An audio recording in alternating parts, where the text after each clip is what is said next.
Je m'appelle Bédia Chenouli, j'ai bientôt 40 ans, Inch'Allah, si j'y arrive. Je suis maman de deux petites filles, mariée depuis 13 ans. J'ai fait des études d'assistante en psychologie, puis j'ai fait des études, n'ayant pas trouvé de travail, j'ai fait une formation en langue des signes. Et maintenant, je travaille avec des personnes sourdes depuis à peu près 7 ans. Et donc voilà, temps plein, maman plus temps plein au travail, et voilà. En fait, non. Je suis née musulmane, enfin, dans le sens où mes parents étaient musulmans, donc j'ai toujours connu que l'islam, donc par la naissance. Par contre, la différence, c'est que je suis passée du madhab sunna au madhab shia. Je pense que c'était après mon bac, donc vers ma première, deuxième à l'UNIF, à l'école supérieure. Et effectivement, à ce moment-là, j'ai vraiment fait la transition entre mes anciennes références religieuses et d'autres références religieuses particulières. Le point de vue que j'avais sur le chiisme était assez particulier parce que j'en entendais beaucoup de choses, mais je n'en pensais pas moins. Ça veut dire que j'entendais que les chiites se tapaient dessus, les chiites c'était du sang, les chiites adoraient d'autres que Dieu, ils avaient des pratiques quasi que l'on voit avant l'islam. Donc c'était vraiment, aux yeux de ce qu'on, enfin, sur base de ce qu'on entendait, c'était loin d'être des bons musulmans.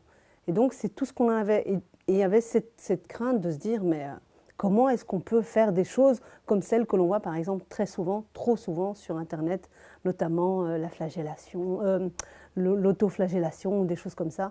Donc voilà, c'est surtout ces éléments-là qu'on savait sur le chiisme en soi. Honnêtement, rien. Sincèrement, je savais que ça se passait. Ça veut dire que les images souvent ne sont pas avec des mots. On avait juste les images et on pouvait à côté de ça mettre les mots qu'on voulait. Et personne ne venait jamais nous dire, tiens, ça signifiait ça. Et en fait, en soi, personne ne réfléchissait à se poser la question de se dire, tiens, qu'est-ce qu'ils font? Tiens, t'as vu ce qu'ils font? C'est vraiment bizarre. Bismillah ar-Rahman ar-Rahim. Est-ce que c'est vraiment musulman et ça se prétend musulman? Ça s'arrêtait là. Franchement, à aucun moment je me dis, ben, tiens, qu'est-ce que c'est véritablement? Qu'est-ce que ça signifie? Non, c'est vraiment une réflexion qui est venue beaucoup, beaucoup plus tard. Oui, oui, parce que pour moi, j'ai toujours entendu que le corps était quelque chose de sacré, et donc l'action que l'on peut néfaste, peut avoir, une action néfaste sur son corps n'est pas permise, n'est absolument pas permise en islam. Et au-delà de ça, c'était toutes les idées qu'on avait à côté. Les chiites adorent les pierres, ils prient sur des pierres. Les chiites considèrent que l'imam Ali alayhi salam était est plus fort que le prophète, et des fois il est peut-être même plus fort que Dieu, ou des choses comme ça.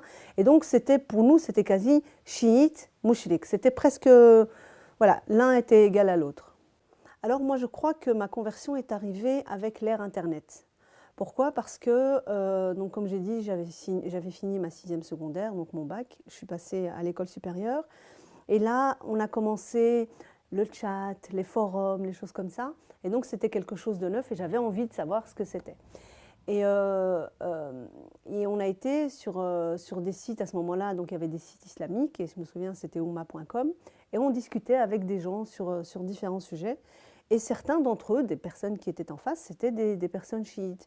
Et donc nous, enfin, je faisais ça moi et une amie, et on était assez étonnés de dire, bah tiens, j'ai presque envie de dire, ça existe, c'est là, ben tiens, si on a des questions à poser, pourquoi ne pas les poser?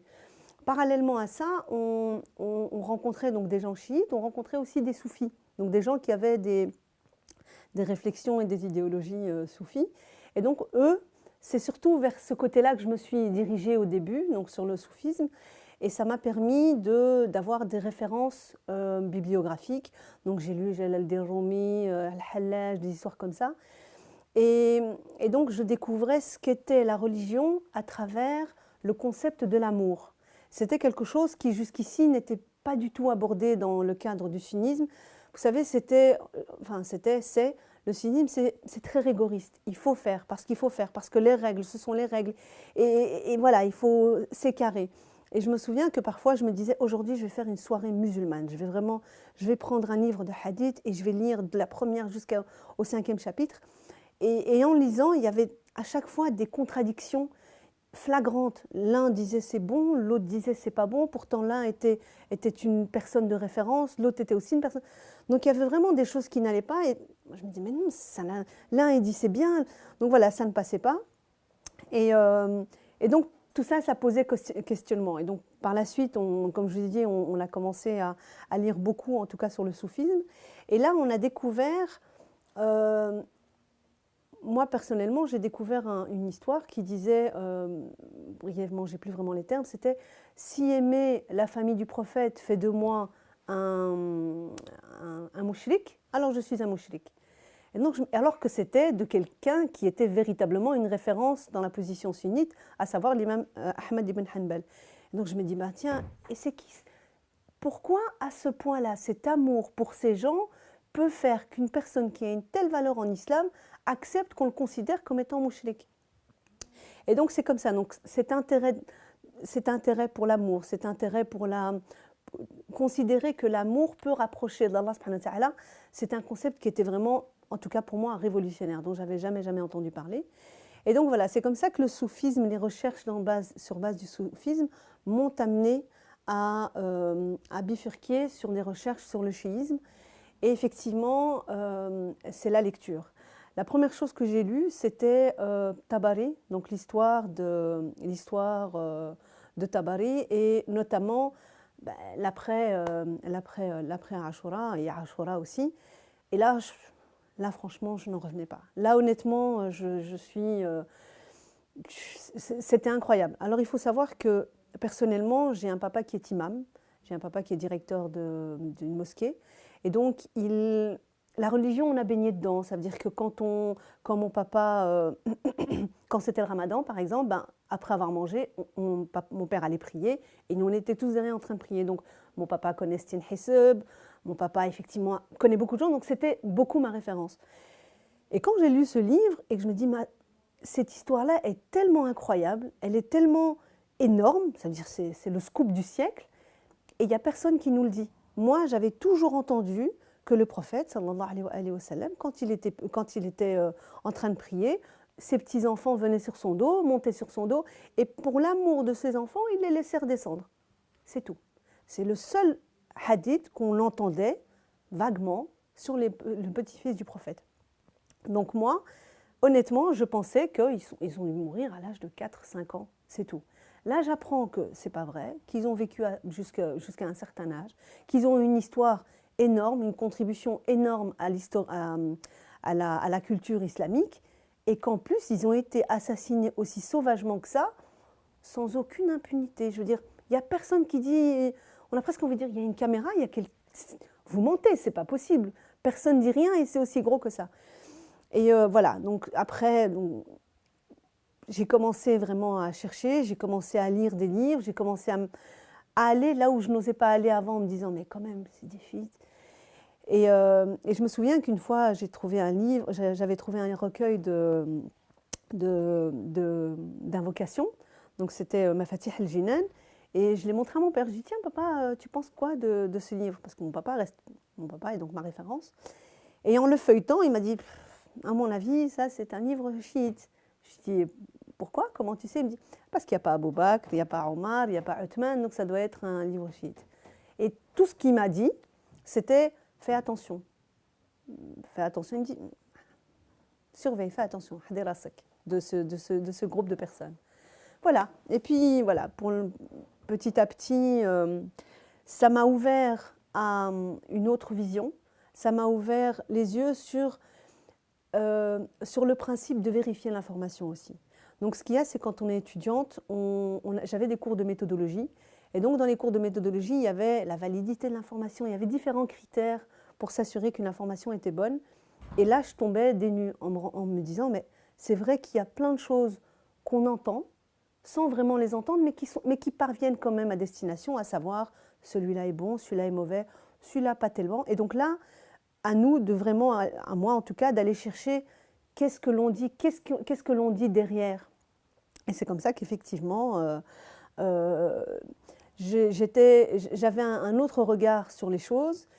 Et voilà, donc c'est vrai qu'à ce moment-là, j'étais chez mes parents. Et puis, donc, à ce moment-là, c'est vrai que la question de la religion et de la question de la position chiite m'intriguait. Mais je n'avais pas encore fait le pas de me dire, bon, ça y est, je veux devenir chiite. Donc c'était, j'écoute, c'est intéressant. J'étais pas vraiment sunnite. Voilà, c'était ma période où je disais, on n'est ni chiite ni sunnite, on est juste musulman. C'est ça le principal. Et puis petit à petit, je me suis mariée. Et à ce moment-là, mon mari, lui aussi, disait, donc je lui disais, mais tu sais, le chiisme, c'est pas ce que tu crois. Et à ce moment-là, mon mari me disait, mais non, tu te rends pas compte, moi j'ai entendu que l'imam Khomeini, il écrivait des lettres pour Malak al-Maut, que l'on mettait dans la tombe pour s'adresser. Pour qui il se prend? Est-ce que c'est un prophète? Donc moi je dis oui, je ne sais pas ce que ça se passait au téléphone, je ne sais pas ce que tu me dis est vrai ou pas, mais il y a des choses qui sont intéressantes. Puis donc on s'est mariés, mon mari a rencontré un chiite qu'il ne savait pas chiite à la base, et ils ont commencé à échanger pas mal de choses. Et une fois, il est rentré à la maison en me disant, mais en fait, tu as raison, le chiisme. Au départ, je ne voulais même pas écouter ce que mon ami avait à en parler, mais comme toi déjà, tu me disais que ça valait la peine. Et donc voilà, et petit à petit, je crois que lui, une fois qu'il a intégré la chose, il a direct passé en mode, entre guillemets, chiite. Il a commencé à prier, il a commencé à faire le serment d'allégeance à l'imam Mahdi, Ajallah Farajah al-Sharif, donc se réveiller tous les matins pendant 40 jours. Et donc voilà, donc moi j'avoue que voilà, il a très vite bifurqué. Moi j'étais encore en train de me dire, le chiisme c'est quelque chose de bien, il faut faire attention. Et c'est comme ça qu'effectivement, moi aussi j'ai fait le pas. Et je crois que le vrai jour où vraiment c'est passé, c'est on a eu une petite fille qu'on a appelée Zahra. Et donc le jour où on a voulu fêter, donc faire sa harira, on l'avait fait dans une Husseiniya. Et mon papa donc, avait été invité en tant que grand-père, a été invité à la Husseiniya. Et là, il me dit, bah, tiens, on n'a pas prié Maghrib ou l'Acha. Alors je dis, ah non, voilà, il m'a dit, on n'a pas prié l'Acha. Et je dis, mais papa, nous, on jma' le Maghrib ou l'Acha. Il dit, comment ça, vous jma'? Je dis, oui, on jma' le Maghrib ou l'Acha, voilà, on a le droit. Enfin, c'est comme ça, c'est écrit dans les... Oh, mais non, ça, c'est les chiites qui font ça. Ah oui, mais... Ah, t'es devenu chiite? Ouais. Alors là, ça a été le drame. Ça a été, alors là, comment ça se fait? Et ça y est, je t'avais dit de faire attention. Et pourquoi? Et en plus, vous rassemblez les prières, j'ai jamais vu ça. Alors que je suis musulman depuis 60 ans, c'est toi qui es né hier, qui est venu m'apprendre. Et donc voilà, c'était vraiment... et c'est comme ça qu'effectivement, par rapport à ma famille, à moi, c'était pas facile. Revenir comme ça avec des points de vue qui n'étaient pas identiques à celui de la majorité, celui de la connaissance du paternel, celui qui savait tout, ça c'était quand même assez difficile à vivre. Et puis par la suite, certains éléments en amenant un autre, ça a quand même changé les choses. Du côté de mon mari, par exemple, lui aussi, mon mari est le dernier d'une famille de 8 enfants. Et donc, il a des parents relativement âgés. Et donc, lui, quand il commençait à leur parler, c'était « Waouh, c'est bizarre, hey, tu parles quand même chiisme, quoi, c'est énorme ». Et subhanallah, petit à petit, eux sont très vite passés, ils ont très vite réfléchi, et ils sont très vite passés, ils ont très vite changé de courant. Par contre, de mon côté à moi, voilà, c'est plus compliqué, il y a plus de barrières à franchir, mais il y a quand même certaines choses qui ont été, entre guillemets, intégrées. Alors, ma famille à moi, honnêtement, il y a des choses qui ne sont pas dites. Honnêtement, par exemple, moi, on est une famille de 7 enfants, je suis la deuxième, et par rapport à tous mes frères, je suis la seule qui est chiite. Et donc, quand on en parle, c'est bon, ok, t'es un petit peu de côté. J'ai envie de dire, ils acceptent, mais qu'ils acceptent ou qu'ils n'acceptent pas, voilà, je suis ce que je suis, alhamdoulilah, je suis très contente d'avoir trouvé la voie. Par contre, c'est moi qui leur dis, mais allez chercher, allez vous renseigner. Je veux dire, si vous trouvez que mes idées sont bizarres, allez voir si elles sont bizarres ou pas. Et par rapport à mon papa, je suis encore revenue avec cette histoire de Jma' Dhuhr el Asr. Je me souviens, ça me travaillait tellement quand papa me disait mais non, ça n'a pas de sens, et vous faites ça, et vous considérez que Aïcha c'est ça, vous considérez qu'Abou Bakr c'est ça, alors que... Donc voilà, tous les clichés, il les sortait. Et je revenais à la maison, j'étais complètement déconfite, en larmes. Et je me souviens, mon mari m'a dit écoute, c'est pas grave, on va faire les recherches et on va lui apporter la preuve que tout ce qu'on avance est juste. Et je me souviens, une fois, il est arrivé avec une clé USB chez mes parents et mon papa avait ramené le Sahih Bukhari en disant non, le Sahih Bukhari il dit qu'il y a des moments de la prière, qu'il faut respecter le moment de la prière et les moments de la prière elles sont 5 et Salat al-Wusta c'est la plus importante. Et en regardant dans Sahih Bukhari, on trouve qu'effectivement, vous savez, le droit de prier groupé, sans pluie, sans peur, sans guerre. Mon père, je me souviens, c'était un livre traduit français-arabe, il a lu ce hadith, et puis il est parti loin s'asseoir dans le salon en se disant, mais là, ma fille, qui a 40 ans de moins que moi, elle m'a montré un truc que je refusais clairement. Et ça, je crois que même d'un point de vue nafsiyan, ça veut dire vraiment d'un point de vue, voilà, je suis là, ça a été très très difficile. Et pour plein de choses comme ça, là où avant il refusait, non, vous vous rendez pas compte, maintenant c'est, voilà, il n'ose plus en fait, je crois qu'il n'ose plus. Ça me fait par exemple penser que dans notre madhab, les petites filles, quand elles ont 9 ans, elles sont en âge de porter le voile. Mon papa à moi, quand j'ai eu 16 ans, il m'a obligée à porter le voile. Moi, ma fille, voilà, alhamdoulilah, le taklif, elle a compris, elle a été au cours, elle a eu sa petite fête. Et donc maintenant, elle porte le foulard, même si à l'école, elle est obligée de l'enlever. Mais quand elle est chez mes parents, par exemple, elle garde le foulard s'il y a un grand cousin, sinon, elle l'enlève. Et donc, il n'y a pas longtemps, mon papa me dit, mais pourquoi elle met le foulard? Il fait trop chaud, elle est trop jeune. J'ai dit, mais non, demande-lui à elle, pas me demander à moi, demande-lui à elle. Et donc, mon papa lui dit, pourquoi tu mets le foulard? Je fais, pour Allah. Mais pour Allah, tu peux enlever, moi je suis... Il fait non, mais lui, mon cousin, il a 14 ans, je ne peux pas, parce qu'il a 14 ans. Comment vous pouvez répondre à ça? Et honnêtement, je crois que mon papa s'est dit, mais comment tu peux répondre à ça? Donc, peu importe les dogmes de la religion, il y a des faits qui sont là. Ça veut dire que sa fille, qui a 9 ans, sa petite fille qui a 9 ans, elle se dit, je porte le foulard parce que. Sa fille, qui a 9 ans, elle a décidé de commencer à prier à 9 ans. Et elle n'a plus lâché la prière. Donc voilà, ce sont des choses, je pense que, outre le fait que quand on vient en parler, qu'on apporte des preuves, parce que les preuves aussi, ça fait beaucoup. Ça veut dire que quand votre papa vous dit « Salat al-Wustan, c'est celle-là, et que tu ne peux pas la manquer », tu lui dis « Mais papa, quand tu prends Sabah, Dhuhr el-Asr, Maghrib el-Asha, Salat al-Wustan, elle est là. Ça veut dire que Dhuhr el-Asr, tu dois la prier. » Comment réagir à ça? Et donc c'est pour ça que je crois que le chiisme, à partir du moment où c'est une religion de la science, des livres, de l'échange, de l'argumentation, voilà, il n'y a plus rien à dire. Et effectivement, je crois que mon papa, c'est ça qu'il a un petit peu fait taire en disant « elle a raison » pour plein de choses. Alors après, il y a tous les éléments, oui, mais les compagnons, vous dites, il y a eux, et puis il y a moi. Demande-moi à moi ce que je dis. Moi qui suis dedans, demande-moi à moi ce que moi je fais. Est-ce que j'ai insulté? Est-ce que Voilà, ce sont des choses que des gens font. Le problème que les sunnites ont, c'est, voilà, on va tout grouper, les chiites font ça, donc vous faites ça, donc maintenant toi tu fais ça. Non, il y a les chiites qui font des bêtises, il y a des chiites qui n'en font pas, il y a des chiites qui sont bons, et souvent on a tendance à ne voir que ce qui ne va pas.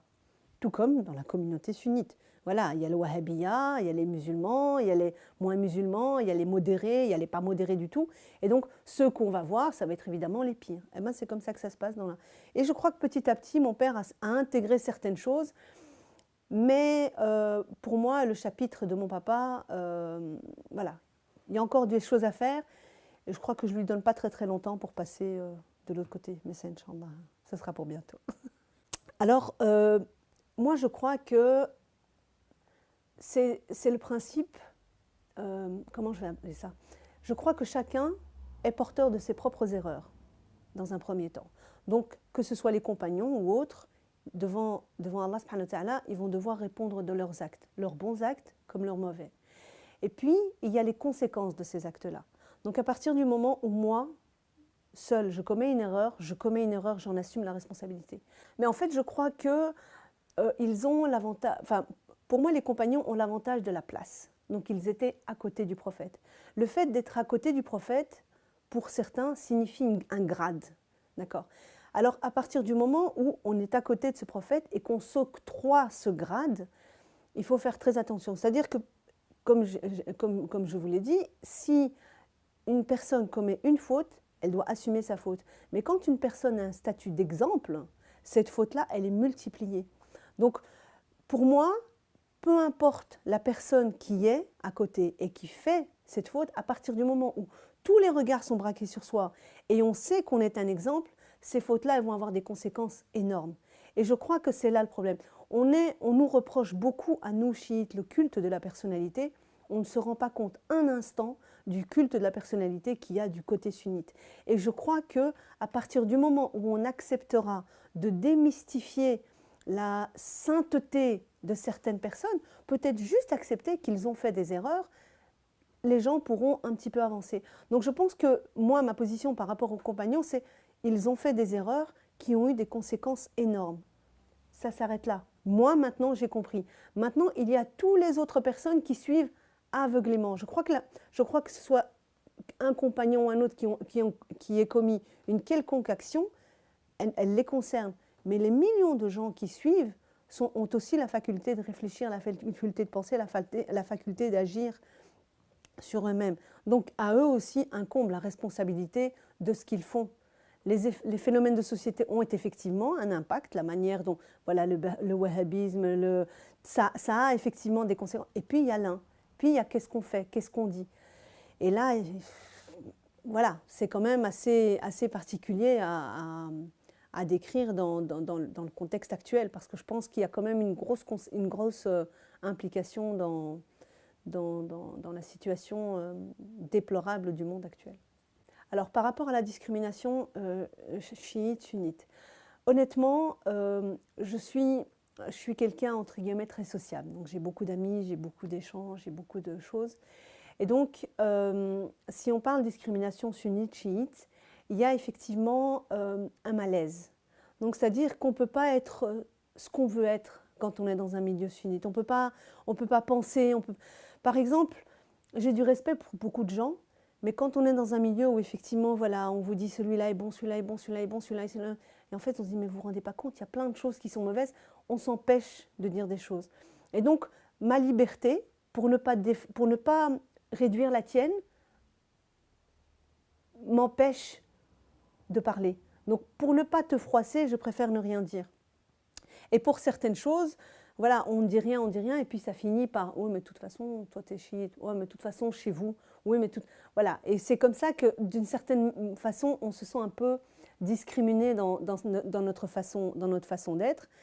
Et puis à côté de ça, il y a des niveaux aussi. Je crois que quand les gens ont un minimum de connaissances, ils savent ce qu'est le chiisme et ce qu'est vraiment le sunnisme.